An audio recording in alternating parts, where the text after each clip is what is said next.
Bismillahirrahmanirrahim.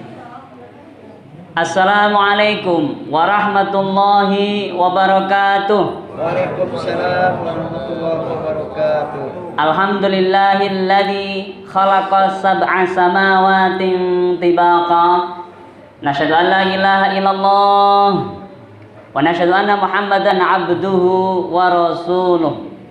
Allahumma shalli wa sallim wa barik ala sayyidina Muhammad wa ala alihi wa ashabihi ajma'in, amma ba'd. Pengurus DKM, para asatid, bapak-bapak, ibu-ibu, adik-adik yang dirahmati Allah, apa kabar malam hari ini? Alhamdulillah. Ini penting Bapak Ibu untuk ditanyakan, sebagaimana Rasulullah sering menanyakan kepada para sahabatnya agar muncul jawaban tulus dari hati kita, rasa syukur, kemudian akan menyebabkan tambahan nikmat dari Allah. Apa kabar Bapak Ibu, adik-adik semua? Alhamdulillah. Alhamdulillahirabbil alamin. Hidup kita itu selalu ada tantangan.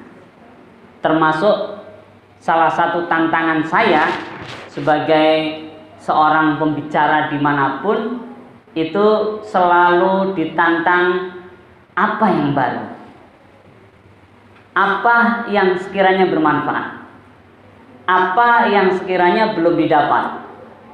Padahal kita tahu media informasi begitu menjamur, luar biasa. Maka tantangan itu akan semakin berat. Nah, malam ini saya ajak semua yang hadir ini untuk memiliki tantangan. Apa tantangannya? Tantangannya adalah kira-kira nih di Ramadan kali ini ada hal baru apa yang kita amalkan? Allahumma sholli ala Muhammad. Kira-kira sepakat tidak Bapak Ibu? Adik-adik semua? Sepakat ya? Ada hal baru apa yang kita bisa amalkan? Tentu dasarnya dari Al-Quran dan As-Sunnah. Tiap orang pasti punya. Ada hal-hal yang mungkin belum terpikirkan. Nah, hadirin Bapak Ibu, adik-adik yang dirahmati Allah, saya tanya, apakah ada yang hadir di musola kita tercinta ini yang tiap hari itu berzikir kira-kira 100 kali? Rutin 100 kali. Ada ya? Insyaallah. Ada ya? Insyaallah. Ada. Tingkatkan lagi ya jumlahnya. Ada enggak yang kira-kira sudah 1000 kali tiap hari? Ada ya? Ada, betul ini ada? Ada, insyaallah, masya Allah. Biasanya ibu-ibu ya rajin, insyaallah. Nah, kita tingkatkan lagi. Ada tidak yang kemudian pernah berzikir 10.000 kali dalam setiap hari? Ada ya? Masya Allah. Sudah kebayang itu 10.000 kali itu ya. Udah tasbihnya muter terus itu. Oh, ya. Tasbih elektriknya bunyi terus kan gitu. Nah, malam ini saya mengajak diri saya pribadi, Bapak Ibu semua, untuk menerima tantangan. Apa tantangannya? Mengajak kita semua berzikir lebih dari 10.000 kali per hari. Bahkan hampir 50.000 kali per hari. Kira-kira berat atau tidak nih? Kira-kira berat atau tidak? Kenapa sih kita perlu berzikir? Allah sampaikan, ala bidzikrillahi tatmainnul qulub. Ingatlah, dengan berzikir kepada Allah hati kita menjadi tenang. Kalau hati tenang, itu sumber dari segala keberkahan. Persoalan sesulit apapun, kalau hati tenang, ada solusi. Diuji sakit seberat apapun, kalau hati tenang, ada kebahagiaan. Masya Allah. Jadi bagaimana caranya bisa berzikir lebih dari 50.000 kali? Wong 100 kali saja tidak mudah. 10.000 kali saja, Masya Allah. Ini lebih dari 50.000 kali. Apa mungkin ini? Masya Allah. Dijawab di dalam Al-Quran, dalam surat Ali Imran ayat 190 sampai 191. Inna fi khalqis samawati wal ardi wa ikhtilafil laili wan nahari la ayatin liulil albab alladzina yadhkuruna Allaha qiyaman wa qu'udan wa ala junubihim wa yatafakkaruna fi khalqis samawati wal ardi Rabbana ma khalaqta hadza batila subhanaka faqina adzabannar. Masya Allah, nanti dibuka ya terjemahnya di rumah masing-masing. Ternyata bisa. Dari ayat tersebut termaktub di akhir ayat 190 bahwa orang-orang semacam itu disebut oleh Allah sebagai ulul albab. Sebagai apa Pak tadi? Ibu-ibu sebagai apa tadi? Ulul albab. Masya Allah. Kalau diterjemahkan dengan bahasa padanan Indonesia, maka bisa diterjemahkan dengan yang berakal atau yang panjang pengetahuannya, yang mendalam pengetahuannya, dan lain sebagainya. Jadi orang-orang yang bisa berzikir puluhan ribu kali itu disebut ulul albab oleh Allah. Masya Allah. Apa sih yang dilakukan ulul albab sampai kemudian bisa kita katakan mereka berzikir lebih dari 50.000 kali setiap hari? Kemudian dijelaskan, alladzina yadhkurunallaha qiyama. Oh, Masya Allah. Ternyata orang ulul albab itu berzikirnya ketika dia berdiri. Masya Allah. Jadi ketika beliau berdiri, orang ulul albab berdiri, berzikir kepada Allah. Wa qu'uda, duduk pun dia berzikir kepada Allah. Wa ala junubihim, dan ketika dia berbaring, berzikir kepada Allah ulul albab ini. Caranya bagaimana? Wa yatafakkaruna fi khalqis samawati wal ard. Ternyata memikirkan penciptaan langit dan bumi.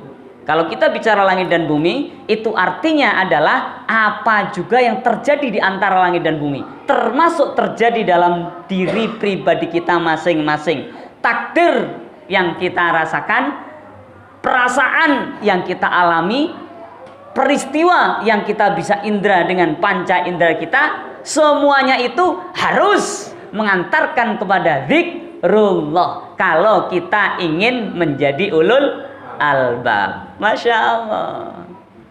Ternyata itu selalu mengingat Allah, zikrullah. Mengingat Allah itu, Bapak Ibu hadirin, tempatnya di mana kira-kira? Tempat mengingat itu di mana? Di lisan atau di hati? Di hati, bukan di lisan. Kenapa? Bisa jadi lisannya ngomong A, hatinya ngomong B. Masya Allah. Makanya di dalam ilmu tasawuf, ilmu tarikat, ada zikir itu yang disebut dengan zikir lisan dan zikir hati. Subhanallah, subhanallah, subhanallah, subhanallah, subhanallah, subhanallah, lisan.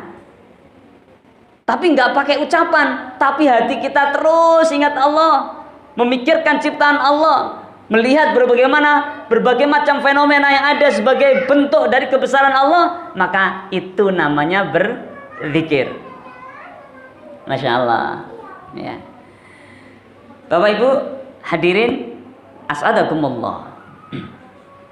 Kenapa kok sampai kita bisa sebut 50.000 kali, bahkan bisa lebih? Karena ilmu psikologi modern menyebutkan bahwa setiap hari seorang manusia paling sedikit ya, berbicara di dalam hatinya sendiri itu 50.000 kali.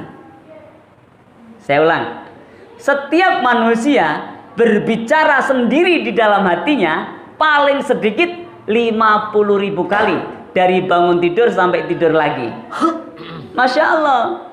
Nah, ternyata orang ulul albab ini yang bisa memanfaatkan dialog di dalam hatinya, yang dalam ilmu psikologi kita sebut dengan self-talk, dimanfaatkan sebesar-besarnya untuk zikrullah, untuk berzikir kepada Allah. Masya Allah.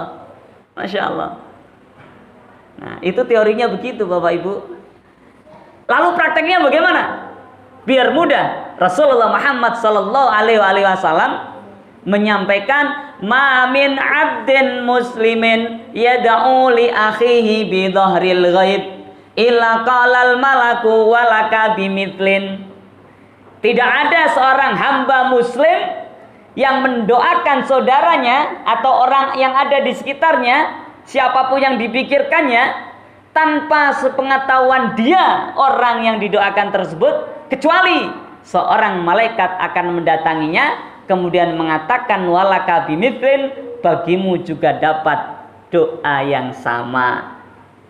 Masya Allah. Itu caranya.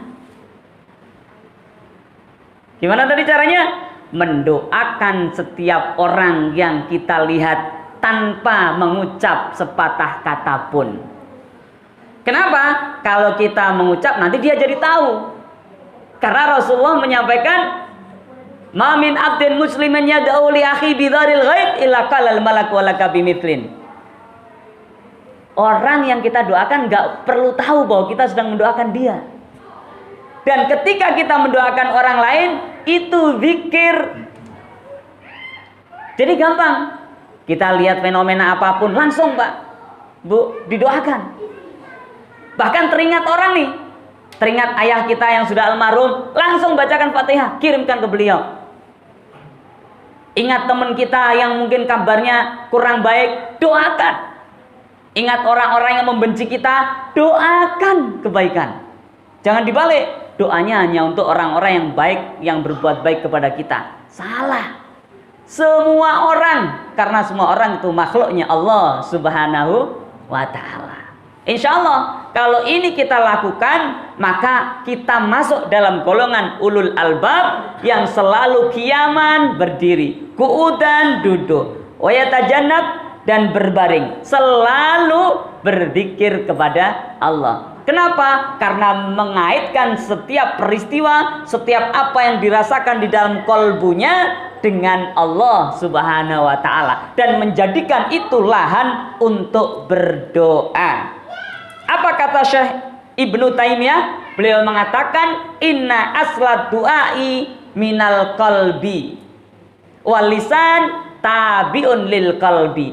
Aslinya doa itu ada di dalam hati. Lisan kita ini hanya mengikuti apa kata hati. Masya Allah. Kenapa hati ini begitu penting? Karena Syekh Al-Imam Al-Ghazali mengatakan setiap ibadah itu ada kulit dan ada isi.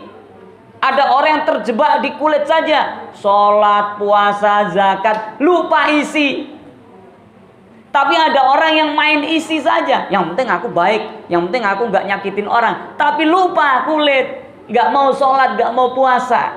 Nah, orang Islam itu ummatan wasaton, dia kulit dan juga dia isi, umat pertengahan, selalu menjadi khairul ummah, umat terbaik.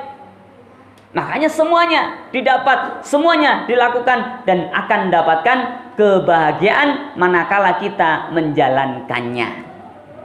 Jadi sudah ada ya ilmunya.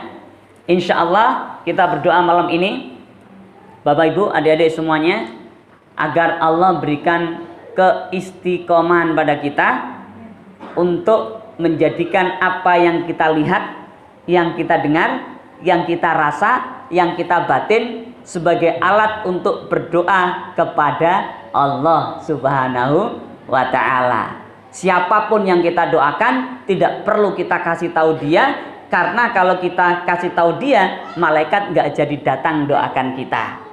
Hakikatnya ketika kita mendoakan orang lain itu sama artinya dengan mendoakan diri sendiri, bahkan lebih dari itu malaikat yang mendoakan kita. Alhamdulillah. Siap kira-kira?